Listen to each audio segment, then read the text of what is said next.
Už s vyberaným vkusom. Mám plán. Steinway a synovia. Je od starších bratov z Ameriky. Vždy ti bude nosiť šťastie. Pustili sme sa do výroby nového výrobku, paradajkového kečupu. Prevenil som sa len tým, že riadím úspešnú spoločnosť. Letectvo má budúcnosť. Slovenská televízia uvádza dokumentárny cyklus Od prisťahovalca po milionára.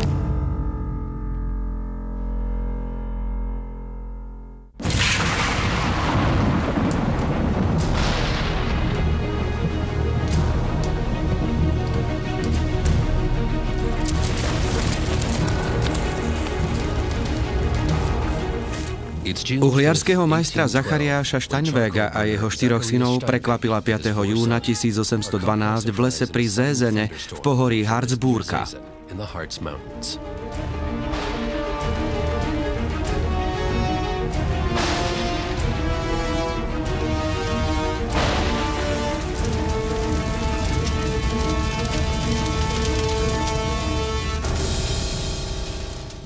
Jediný, kto silný úder blesku prežil, bol 15-ročný Heinrich.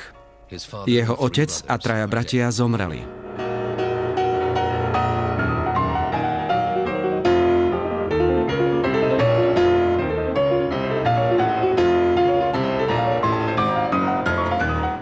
Má úplne iný zvuk než všetky ostatné klavíry, na ktorých som hral. Je to nádherný dar. Dokázali to, čo v dnešnej dobe Microsoft či Google. Kamkoľvek na svete sa vyberiete a vyslovíte názov Steinway, ľudia budú vedieť, o čom hovoríte.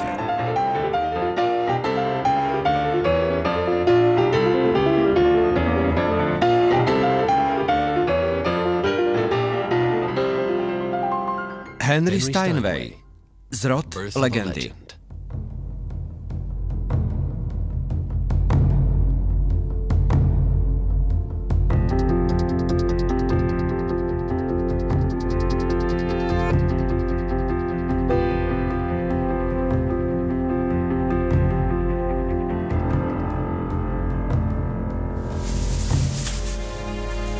Heinrich stratil v 15 rokoch celú rodinu. O matku a starších súrodencov prišiel už pred rokmi počas úteku pred Napoleónom. Začiatkom roka 1815 vstúpil do Brunšvického regimentu s odhodlaním vyhnať Francúzov zo svojej vlasti.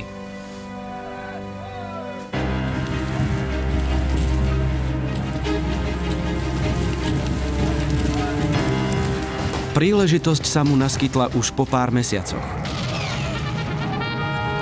Zúčastnil sa bitky pri Waterloo a zatrúbil do útoku proti Napoleónovi.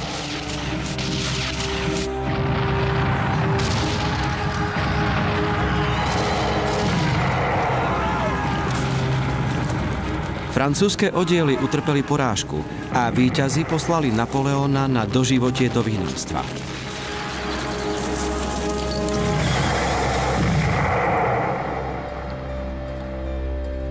Heinrich údajne trúbením na roh dodával svojmu regimentu odvahu, aby na nepriateľa zaútočil.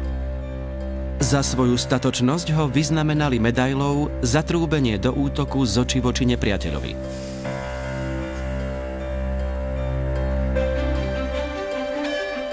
Goslar 1819. Po 4 rokoch služby v armáde nastúpil Heinrich Steinweg do učenia k výrobcovi orgánov v Harci. Vymienial píšťaly na kostolných orgánoch a začal sa zaujímať o noty, oktávy a akordy. Túžil po vedomostiach a každý piatok načúval, ako sa kantor pripravuje na nedeľnú bohoslužbu. V tej dobe bol orgán popri čembale a spinete najrozšírenejším klávesovým nástrojom. Belgický výrobca nástrojov Chris Mehne je odborníkom na historické klávesové nástroje. Toto bol spinet z roku 1610, nástroj, ktorý ste mohli nájsť v mnohých domácnostiach.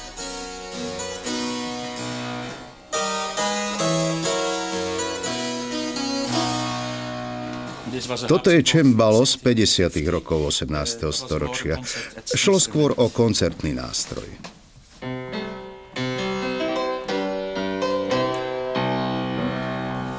Toto je úplne iný nástroj, fortepiano z 80. rokov 18. storočia.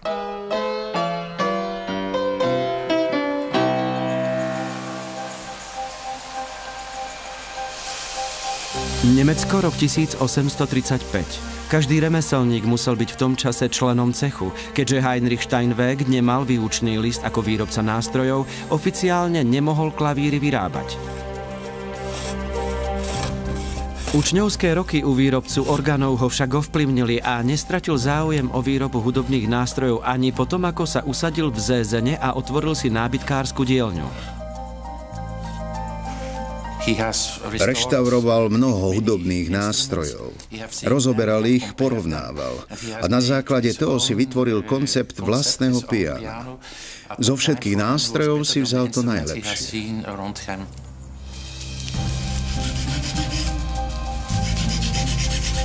Okrem šikovnosti pri práci s drevom a náradím si výroba klávesového nástroja vyžaduje aj muzikalitu a komplexné vedomosti z matematiky a fyziky.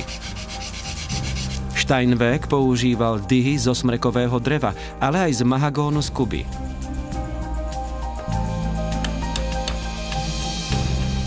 Mladý stolár sa rozhodol pustiť do výroby fortepiana a dvoril sa žene, do ktorej sa bláznivo zamiloval. Juliane Týmerovej, dcére majiteľa továrne na výrobu rukavíc.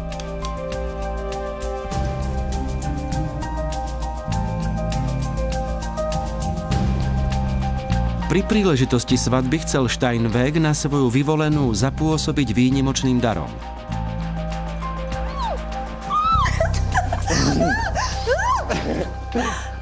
Počkaj. Preboha! To je pre mňa? Vyrobil si to ty? Samozrejme. Smiem si zahrať? Svojej neveste venoval stolový klavír, ktorý vyrobil podľa vlastných plánov. Má nádherný zvuk.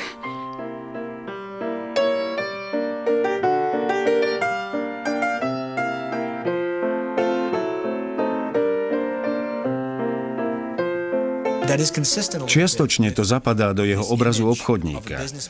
Ak je váš prvý výrobok veľmi zložitý a technicky náročný, nechcete ho hneď predať, pretože ak by sa pokazil, zničilo by vám to povesť ešte skôr, ako ste si ju stihli vybudovať. Bol to teda skvelý nápad, že svoj prvý klavír venoval manželke. Tu máš, Zlatko, hraj na ňom a povedz mi, či funguje. Aj môj strýko dostal od svojho otca pri príležitosti sobáša klavír. Je to zaujímavá vec, venovať ako svadobný dar klavír, je to milé.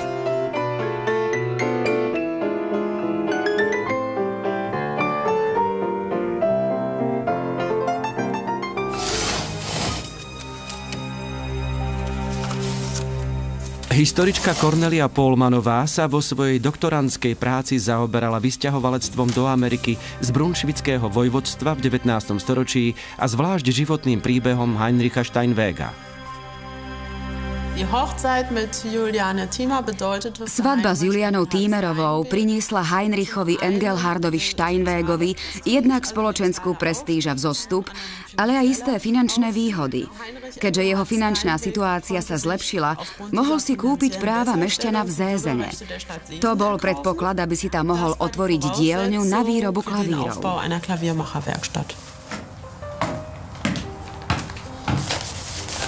Činorodý Heinrich Steinweg sa pustil do práce s cieľom nevyrábať len dobré klavíry, ale tie najlepšie na svete. S dôkladnosťou a vášňou začal konštruovať svoje prvé krídlo, ktoré neskôr predal brunšvickému vojvodovi za 300 mariek. Ten nástroj vyrobil v roku 1836. Inde na svete, v Paríži, Londýne či Viedni, by v tom čase išlo už o zastaraný model. Mal iba 6 oktáv, čo bolo na tú dobu veľmi málo. Svedčí však o tom, že už mal možnosť vidieť množstvo nástrojov a dať dokopy mnoho skvelých vecí. Steinwegovo tzv. Kuchynské krídlo sa medzičasom preslávilo po celom svete a dnes ho nájdeme v New Yorku. O slávnom kuchynskom krídle som sa pred pár mesiacmi rozprával s Henrym Zieglerom Steinwayom, ktorý nedávno zomrel vo veku 93 rokov. A spomínal mi, že sám veľmi neveril historke o tom, že bolo vyrobené v kuchyni. Ktorá žena by v tých časoch mužovi dovolila vyrábať v kuchyni klavír, keď mali v dome 9 detí?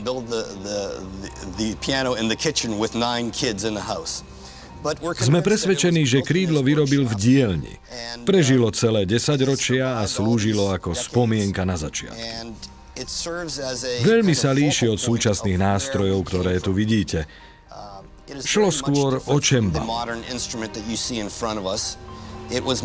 Celkom iste nemalo takýto liatinový rám, aké sa používajú dnes. Je však zaujímavé vidieť, akým vývojom klavíry prešli.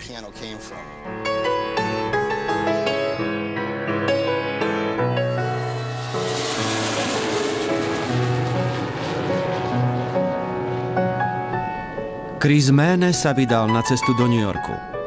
Naplňa ho hrdosťou, že ako prvý výrobca nástrojov na svete dostal povolenie vyrobiť kópiu tohto legendárneho nástroja značky Steinway.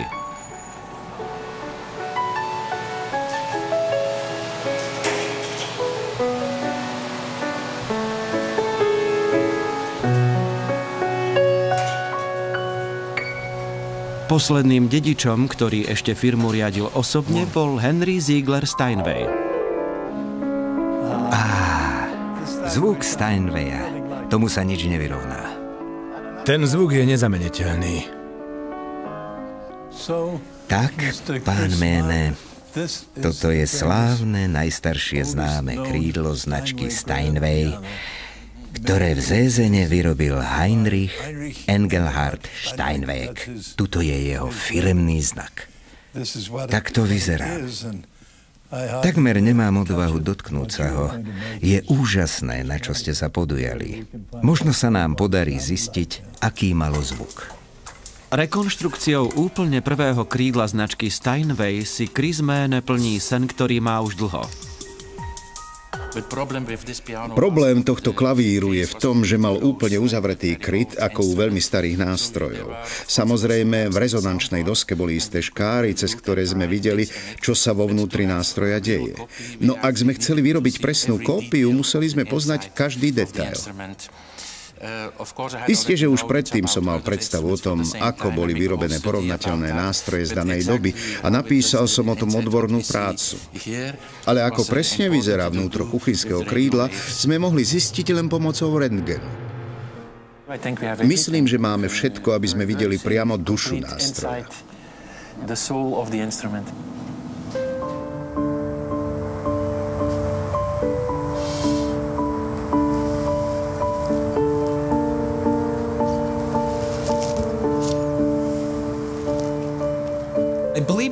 Pokiaľ viem, Steinweg začínal ako stolár a vyrábal nábytok.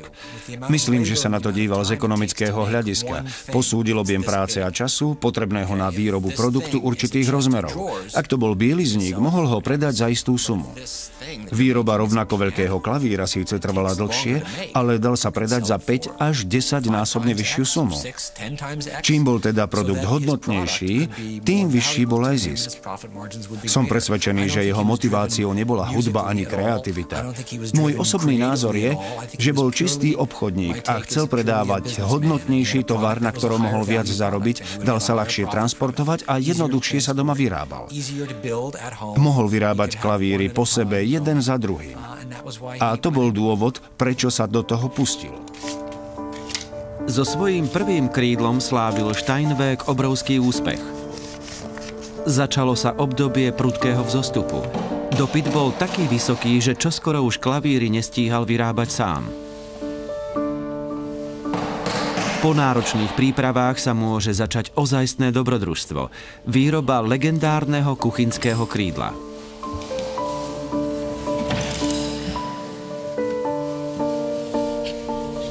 Chris Mene do výroby repliky klavíra investuje dokopy 2000 hodín práce spolu s obrovskou dávkou šikovnosti a láskou k detailu.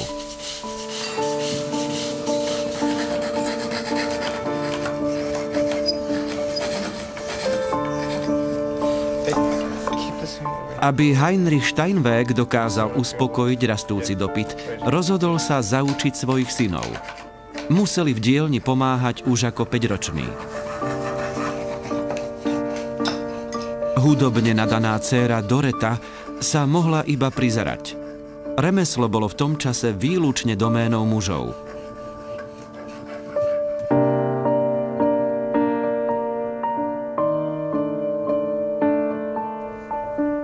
S pomocou synov dokázal Steinweg ročne vyrobiť 10 až 12 nástrojov.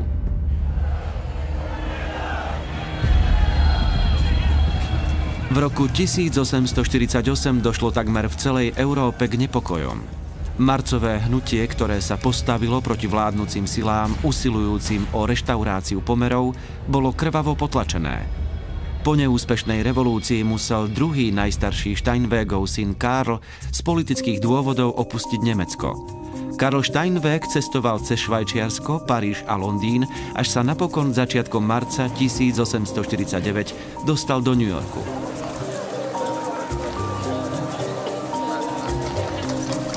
Už v prvých dňoch po príchode do New Yorku sa Karl Steinweg spojil s potomkami iných nemeckých imigrantov. S ich pomocou sa aklimatizoval a zhodnotil situáciu a šance na presídlenie rodinného podniku do nového sveta. 6 týždňov po príchode Karl prvýkrát napísal rodičom zo svojho newyorského exilu. Milovaní rodičia, bratia a sestry.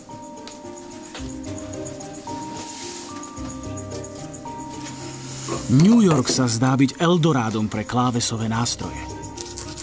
Veľmi rýchlo som si našiel zamestnanie u výrobcu klavírov. Mám slušný plat. Rastúci blahobyt v Spojených štátoch je veľkým prísľubom pre výrobcov klavírov. Nebude sa vám to chcieť veriť, ale majú tu klavír takmer v každej domácnosti. Domáce muzicírovanie je súčasťou každodenného života. Konečne správa od milovaného syna. Prišiel list od Karla z New Yorku. Majte odvahu a neváhajte príliš dlho. Bolo to obdobie veľkých politických zmien v Nemecku i celej Európe. Takáto klíma neprijala podnikaniu.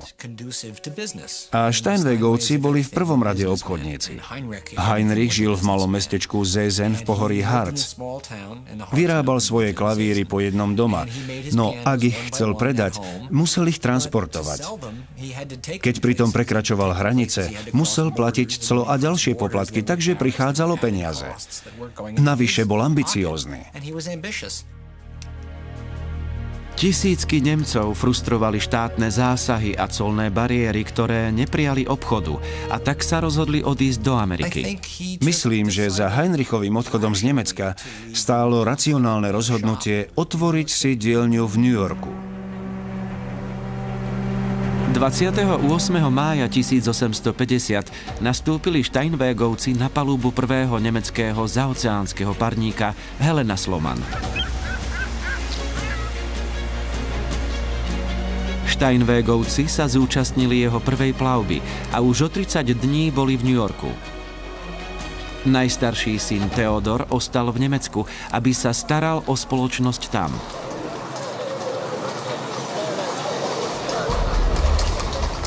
Po príchode sa Steinwegovci nasťahovali do malého prenajatého bytu na Hester Street v štvrti, ktorú Newyorčania nazývali Little Germany. Ako čerství prisťahovalci si len ťažko zvykali na nedostatok priestoru a tmu vo svojom newyorskom byte. Nový domov rodiny sa veľmi líšil od ich rozľahlého domu v Nemecku. Zámožní Steinwegovci sa rozhodli žiť spočiatku skromne, aby im ostal kapitál na ďalšie investície. New York, kde bývalo vyše 600 000 nemeckých imigrantov, bol v podstate nemeckou enklávou. Jediné mestá, kde v tom čase žilo viac Nemcov, boli Berlín a Viedeň. Na tejto ulici ste mohli vidieť, ako usilovne sa Nemci pustili do práce po príchode do Ameriky. Stáli tu stánky predavačov praclíkov, predávali sa tu skrinky, ženy predávali šaty. Nemci si veľmi radi zakladali spolky, kde sa mohli stretávať a niečo spolu podnikať. Mali tu športový klub pre mužov, tzv. Turnverein, i svoje záhradné pivárne, kam chodívali celé rodiny. Zakladali si aj strelecké spolky. Na tejto ulici stále vidieť nápis Schützengesellschaft. Bol to spolok, kde sa muži nestretávali len preto, aby strieľali na terče, ale užili si spoločnosť a vypili si pivo. And drinking beer.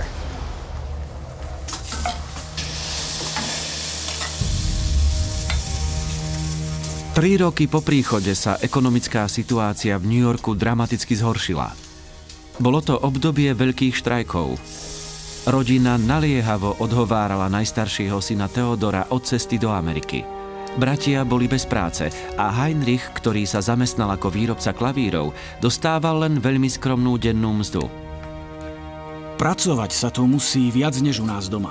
Ale najhoršia je tá klíma. Polovica ľudí tu umiera na pľúcne ochorenia. Nič nie je dokonalé, ani šťastie v Amerike. Preto ti neradím, aby si sem chodil. Práve v najväčšej núdzi si Heinrich pripomenul svoje niekdajšie silné stránky, ktoré mu v mladosti pomohli prekonať úskalia. Dôvtip spojený s ohromnou silou vôle.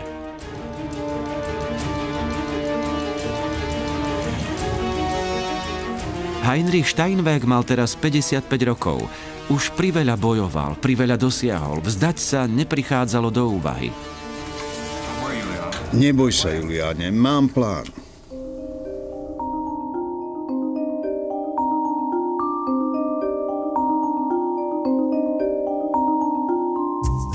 V období veľkej hospodárskej krízy sa výrobca klavírov so svojimi synmi rozhodol, že si založí vlastnú dielňu.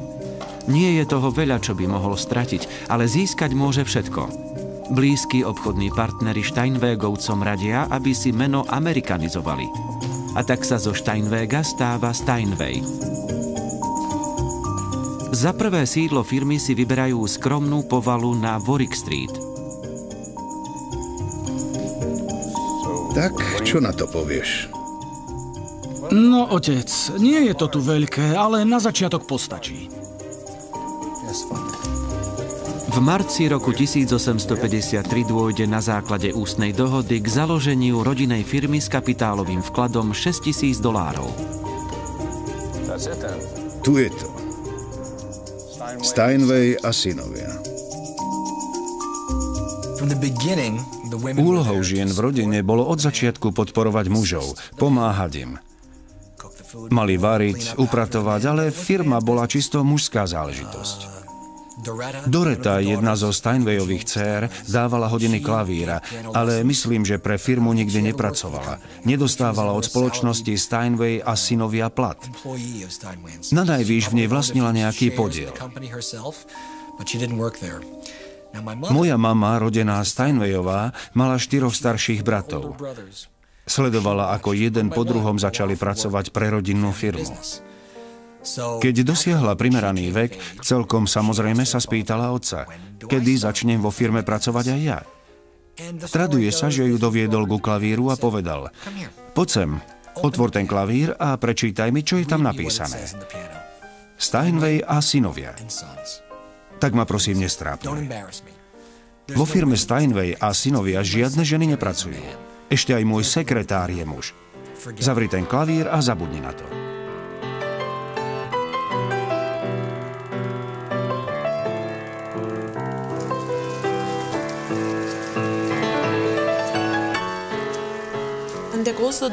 K veľkému prelomu došlo v roku 1855 na predajnej výstave v paláci Crystal Palace, ktorý v roku 1853 postavili špeciálne na túto príležitosť.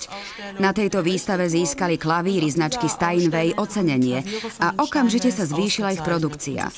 Myslím, že v roku 1854 vyrobili čosi vyše 70 klavírov, v roku 1856 už 200 klavírov a v 57. dvojnásobne viac, vyše 400 klavírov.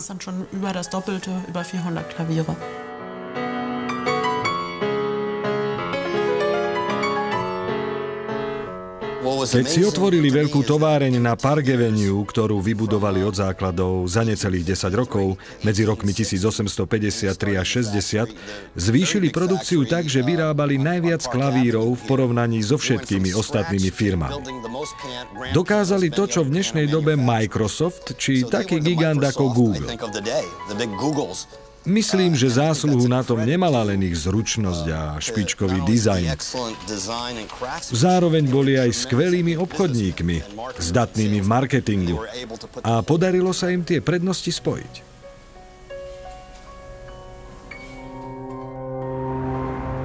V roku 1972, približne 120 rokov po založení spoločnosti v New Yorku, kúpila rodinný podnik Steinway & Sons americká mediálna korporácia Columbia Broadcasting Systems.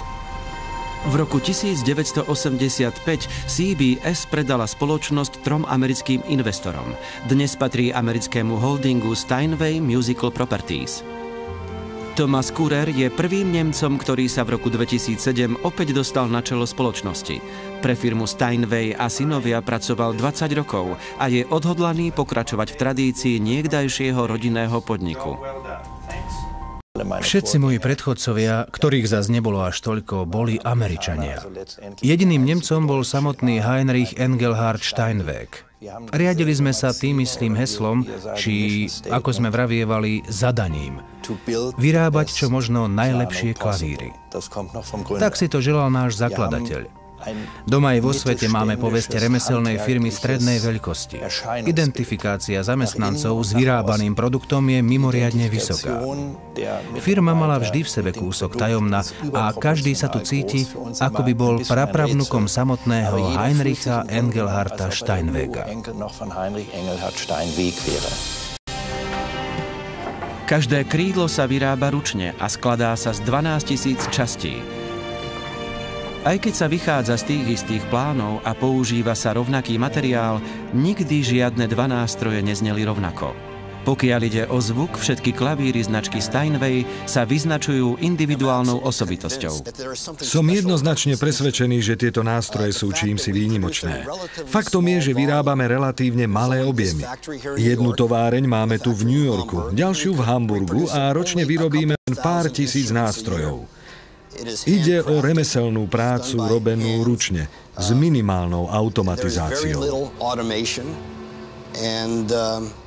Vďaka tomu má každý klavír svoju osobnosť. Určite sa to nepodobá na výrobu dosiek s plošnými spojmi alebo razenie do kovu. Používajú sa ušľachtilé materiály, drevo, plsť. Som presvedčený, že každý nástroj má dušu.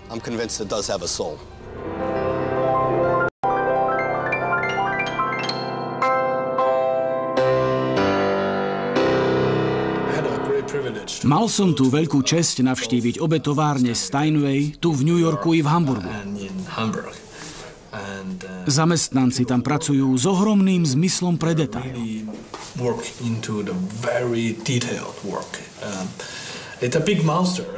Klavír je veľký nástroj, je to kolos.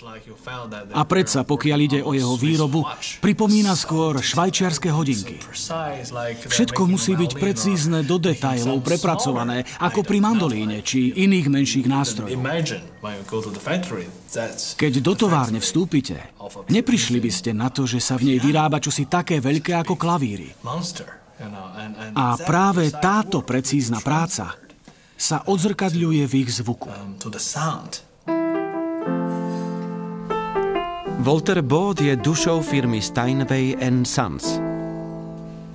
V newyorskej firme na výrobu klavírov pracuje už takmer 50 rokov. Budovu neopustilo jediné krídlo značky Steinway bez toho, aby predtým neprešlo jeho rukami. Dovtedy búcha kladívkom a uťahuje skrutky, kým klavír nevyhovie posúdeniu jeho absolútnym sluchom.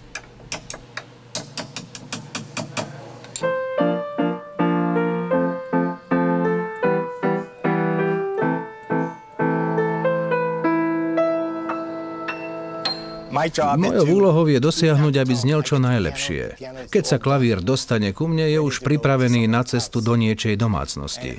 Ja ho naladím. Počúvam jeho zvuk, hrám na ňom a ladím ho, aby bol dokonalý a bol som s ním spokojný.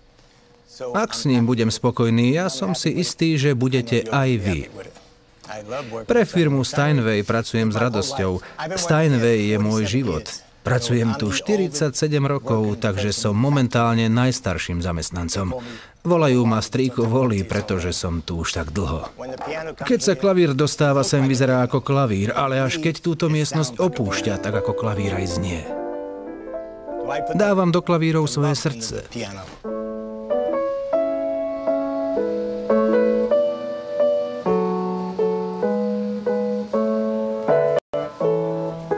Mozart, Rachmaninov,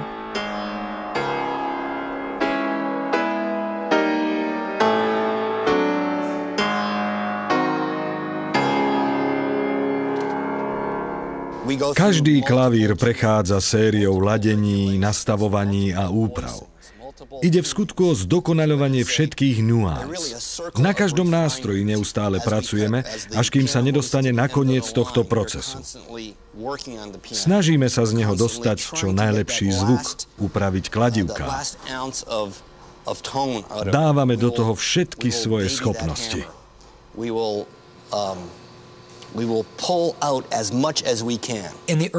Počas prvých rokov bol hlavou firmy Henry Junior. Theodor Steinway ostal v Nemecku, kde pokračoval vo výrobe klavírov. Zachovala sa bohatá korešpondencia medzi Brunswickom a New Yorkom. Experimentovali s najrôznejšími nápadmi, ale tým, kto získaval patenty a pracoval na technickom pokroku, bol Henry Junior. Ak by som mal vyzdvihnúť jeden patent, ktorý bol najzásadnejší, šlo by o pevný rám z liatiny v jednom kuse. Tým boli klavíry Steinway v tej dobe výnimočné. Firma ako prvá úspešne priniesla na trh krídlo s liatinovým rámom v jednom kuse. Prvýkrát ho predviedli v roku 1867 v Paríži. V rámci dejín klavíra ako nástroja je to naozaj významný medzník. Dnes si totiž už ani nekúpite klavír bez robustného liatinového rámu. No predtým to tak nebolo. Steinway s tým prišiel prvý a mal naň patent.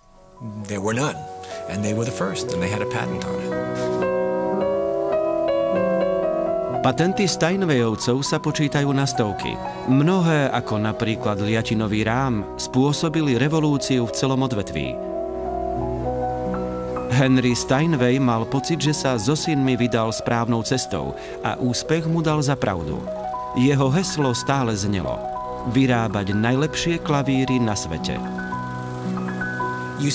Na tých pár fotografiách, ktoré sa zachovali, stojí vždy vzpriamene so zaťatými pesťami vo vrecku. V tvári sa mu zračí veľké odhodlanie viesť v Spojených štátoch úspešnú firmu i úspešný život, aby svojim deťom zaistil lepšiu budúcnosť.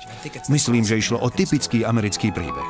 Zakladateľ firmy mal geniálny nápad. Uvedomil si, že ideálnymi propagátormi jeho produktov môžu byť známi súdobí klaviristi a skladatelia. So slávnymi umelcami podpísal exkluzívne zmluvy. Nie sú ostýchaví. Nemajú strach povedať nám, ak klavír nie je 100% v poriadku. Myslím, že je naším veľkým šťastím, že máme túto úžasnú spätnú odozvu od výnimočnej časti našej klientely, do ktorej patria koncertní klaviristi.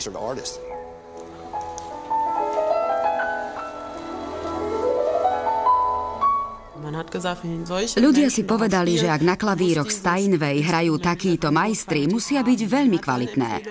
Firma si nechala napísať odporúčania od aristokracie, od španielskej kráľovnej, tureckého sultána či švédskeho kráľa a využila ich na reklamné účely. Neskôr dali postaviť Steinway Hall, kde sa konali koncerty. Každý, kto sa chcel dostať do koncertnej sály, musel prejsť cez výstavné priestory. A takto samozrejme svoje klavíry spropagovali ešte viac.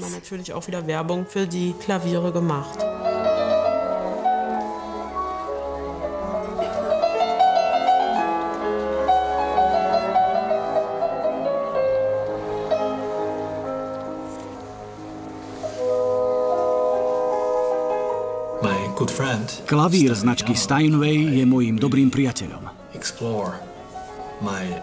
Dáva mi možnosť prezentovať publiku môj vnútorný svet.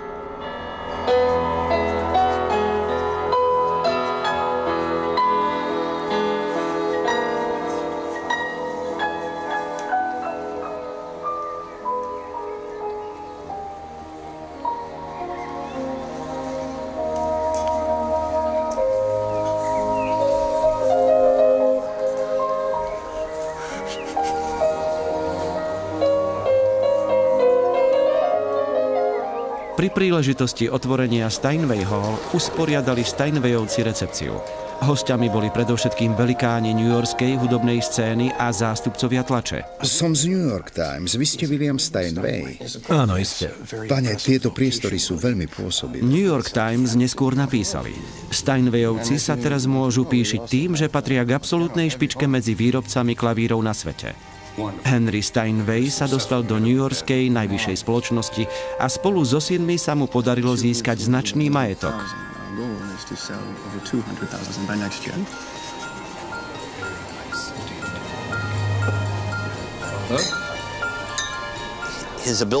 Spájala sa v ňom schopnosť pretaviť vízie do reality z húževnatosti.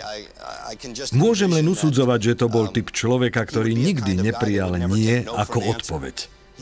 Pracoval ďalej a nachádzal cesty, ako prekonať prekážky, ktoré pred neho život postavil. Vždy však uspel a myslím, že tento postoj sa preniesol aj na jeho deti.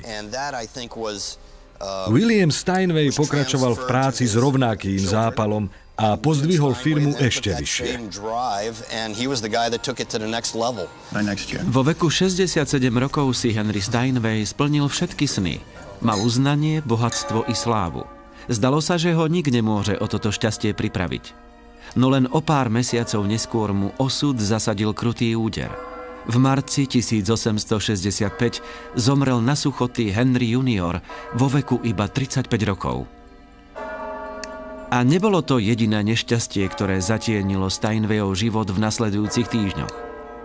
V apríli zastrelil prezidenta Lincolna fanatický atentátnik. Patriot Steinway vzdal zavraždenému prezidentovi posledný hold.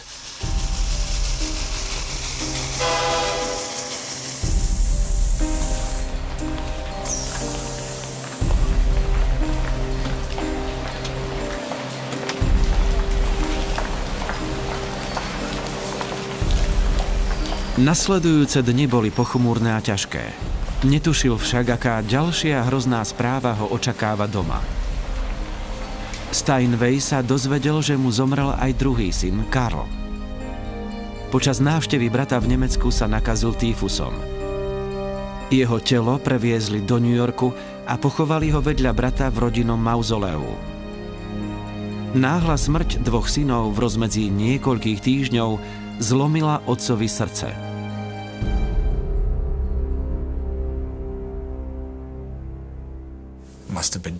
Pre Henryho Steinwaya muselo byť zničujúce prísť naraz hneď o dvoch synov.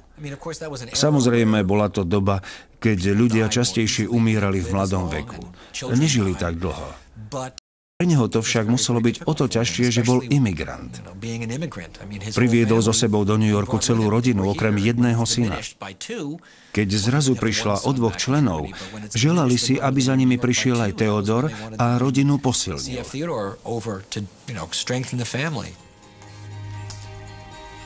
Williamovi pripadla úloha udržať rodinný podnik v chode. Napísal svojmu bratovi do Nemecka, že ho v New Yorku súrne potrebujú. William vedel, že Theodor nikdy netúžil odísť do Ameriky. Musel by sa vzdať svojej vlastnej úspešnej firmy v Nemecku. Rodinná disciplína však zvíťazila. O 3 týždne neskôr prišiel Theodor do New Yorku. Rany osudu vzťah s bratom ešte posilnili. Šlo o šťastie v nešťastí, pretože spolu vytvorili dokonalé vedenie firmy.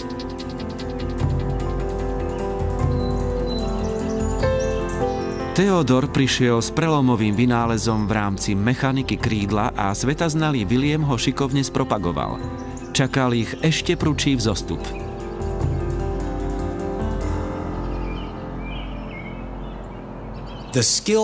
Rozhodujúce bolo, ako ideálne sa bratia doplňali, pokiaľ šlo o ich schopnosti a nadanie. Na jednej strane bol Theodor Steinway, ktorý urobil isté zmeny v konštrukcii klavírov, a na druhej jeho brat William Steinway, ktorý zmenil spôsob predaja a marketingu. Ak teda máte firmu, ktorá vyrába preukázateľne lepšie produkty a disponuje vedením s inovatívnym prístupom, ktoré vie, ako tieto produkty predať, potom je konečný výsledok čímsi viac než súčtom jednotlivých častí. Boom, it came together and it just made a sum greater than the sum of the parts. V roku 1870 si Steinwayovci nechali v Queense postaviť krásnu vilu pripomínajúcu zámok. Vznešený dom sa stal miestom stretnutí rodiny, ktorá sa medzičasom rozrástla a bolo v ňom stále rušno. Dnes v ňom býva 84-ročný Michael Halberien. Narodil som sa v dome Steinwayovcov. Môj otec mal pre tento dom slabosť. Keď sa dopočul, že je na predaje, hneď sem prišiel. Mama mi rozprávala, že behal hore-dolu po schodoch. Najmenej 10-krát nazrel do každej miestnosti, od pivnice až po povalu, a potom vyhlásil: chcem ten dom kúpiť. A tak sme ho získali. Zatiaľ, čo sa Steinwayovci usadili v Queense, v Manhattane sa rozpútali robotnícke vzbury. Od rasových nepokojov v roku 1863 pripomínalo mesto súd so strelným prachom. Štrajky narúšali výrobu v Manhattane. Stolárske odbory sa rozhodli zamerať aj na výrobcov klavírov a Steinway bol najväčší a najznámejší. A tak si vzali na mužku firmu Steinway a synovia. Myslím, že Williama Steinwaya to naozaj prekvapilo, zarazilo a šokovalo.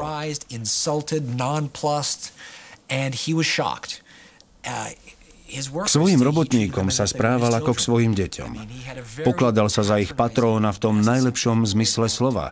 Podporoval ich, vystupoval tak trochu ako ich otec.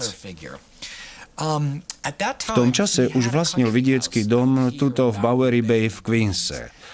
A myslím, že jedného dňa mu napadlo: tak počkať, New York je tamto, ja mám dom tuto, je tu kopa pozemkov. Oceán je kúsok odtiaľto, takže môžem dovážať suroviny. Presťahujem teda továreň sem. Neváhal a pustil sa do toho. Kúpil časť prístavu a postupne spoločnosť sťahoval.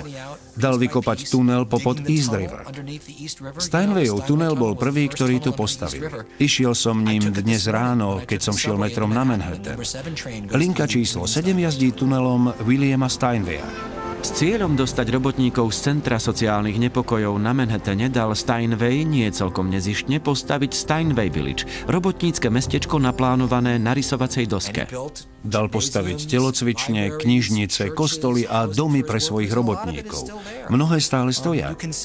Dnes už sú tunajšie ulice premenované, ale ak sa po nich prejdete, môžete nájsť ešte aj pôvodné názvy na budovách, ktoré patrili spoločnosti. Albertstraße, Friedrichstraße. Takto William Steinway pomenoval ulice vo svojom mestečku. Mali tu vlastnú poštu, verejné kúpalisko a parky, kde mohli robotníci cez víkendy oddychovať.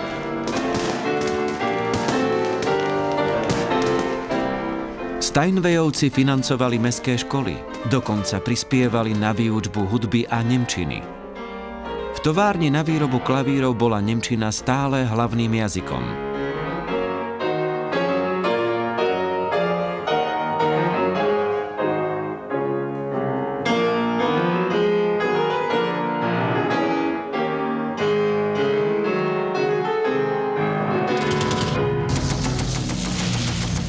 Po vstupe Spojených štátov do druhej svetovej vojny dostala firma Steinway a synovia zákaz pokračovať vo výrobe. Klavíry neboli počas druhej svetovej vojny pokladané v Spojených štátoch za strategické produkty. Naopak niektoré z materiálov, ktoré sa používali pri výrobe, boli z hľadiska vojnového úsilia kľúčové, napríklad meď. Všetká meď v Spojených štátoch mala smerovať do zbrojoviek a výrobcovia klavírov mali zakázané používať ju. Ak teda uvidíte klavír, ktorý má struny obalené železom, aby boli ťažšie, určite pochádza z vojnového obdobia.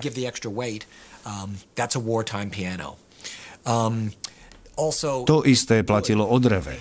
Používalo sa na výrobu pažieb a podobne. Vláda v istej chvíli Steinwayovcom navrhla, aby vyrábali rakvy. Môj starý otec, ktorý mal vo vojne 4 synov, sa rozhodol, že rakvy vyrábať nemieni. V čase vojny sa však venovali stavbe klzákov a vyrobili približne 2000 pián ODJI. Boli to malé olivovo-zelené piána, financované vládou, ktoré mám veľmi rád. Balili sa do malých debien spolu so súborom nástrojov na ladenie a rozosielali sa do celého sveta.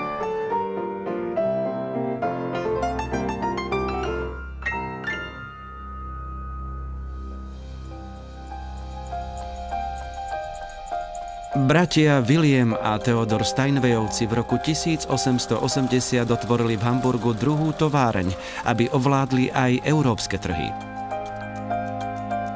Riaditeľom novozaloženej továrne Pianoforte v hamburskej štvrti Schanzenviertel sa stal Theodor Steinway, ktorý sa rozhodol vrátiť do Nemecka. Následne si svetové trhy rozdelili.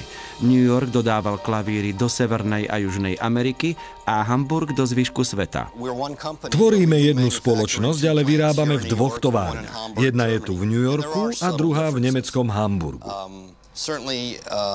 Medzi našimi výrobkami jestvujú malé rozdiely. Napríklad pokiaľ ide o povrchovú úpravu, vysoký lesk alebo matný povrch. Ale isté rozdiely nájdete aj vo zvuku a v tom, ako je vnímaný. Sme síce globálna spoločnosť, ale sme radi, že zákazníci majú na výber. Aj v Európe sa nájdú umelci, ktorí dávajú prednosť klavírom z New Yorku a naopak, niektorí severoameričania majú radšej hamburské nástroje. Z nášho pohľadu je dobré, že máme širšiu ponuku a ani v budúcnosti na tom nechceme nič meniť. Austrálsky koncertný pianista Piers Lane dnes priletel do Hamburgu s cieľom vybrať 3 koncertné krídla pre sály vo svojom rodnom Sydney.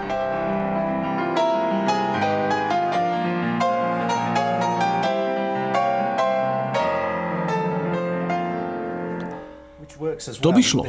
Má krásny spevavý zvuk. Zaujímavé bude porovnať ho s klavírom na opačnom konci. Pri výbere sa Piersovi Laneovi venuje obchodný poradca Gerrit Glanner z hamburskej pobočky firmy. Na začiatok zahrám tú istú skladbu.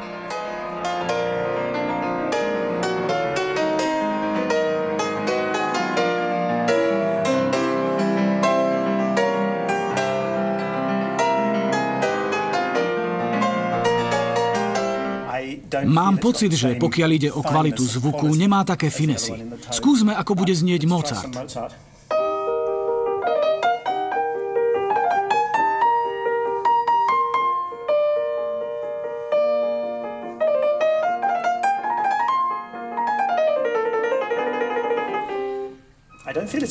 Necítim z neho takú osobitú hĺbku, ako má tamten. Ten prvý klavír má jadrnejší zvuk. Rád by som ho teraz porovnal s tým prvým. Po 6,5-hodinovom maratóne testovania zvuku stojí klavirista pred rozhodnutím, ktoré 3 krídla značky Steinway podľa neho stoja za úvahu zo širokej ponuky, ktorú má k dispozícii. To je zaujímavé. Toto krídlo ma núti hrať trošku inak. Čo na to poviete, Gerrit? To prostredné je akýmsi spojením oboch. Ale ak by sme chceli hovoriť o istej noblese, myslím, že sa ňou vyznačuje práve tento klavír, pretože každý tón tu má výnimočný lesk. To jeho kantabile je nádherné. U tohto krídla sa mi páči jeho vyváženosť. Znie v rámci celosahu. Zároveň však disponuje klasickou transparentnosťou, pokiaľ ide o štruktúru tónu.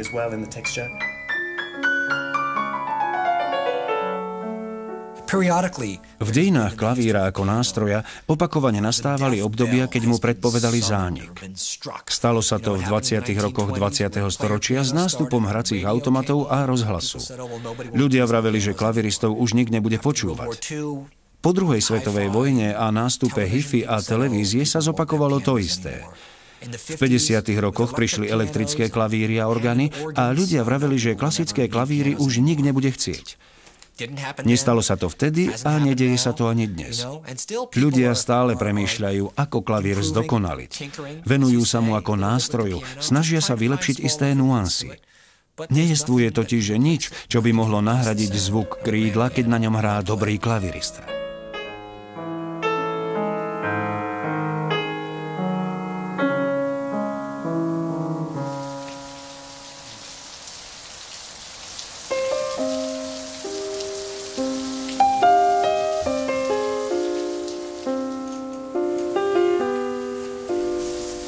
V roku 1871 sa po 74 rokoch skončila neobyčajná životná cesta.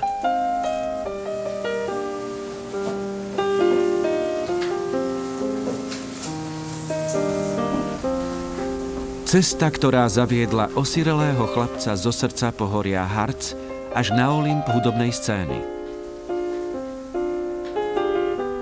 Jeho cnosťami bola odvaha, vytrvalosť a zmysel pre rodinu. Henry Steinway sa stal vďaka svojim nástrojom nesmrteľným.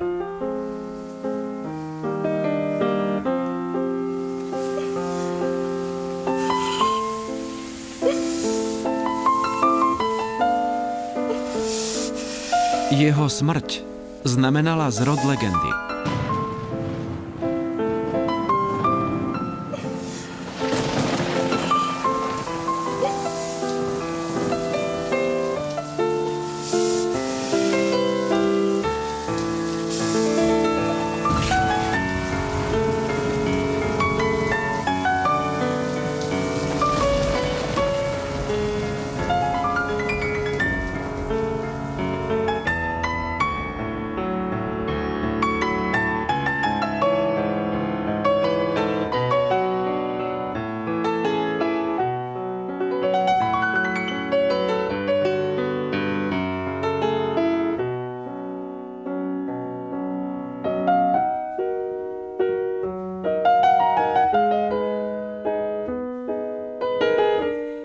V slovenskom znení účinkovali Miroslav Kolbašský, Ivan Krúpa, Peter Himič, Jozef Úradník, Beata Drotárová, Peter Cibula, Juraj Zeťák, Róbert Šudík, Alena Ďuránová.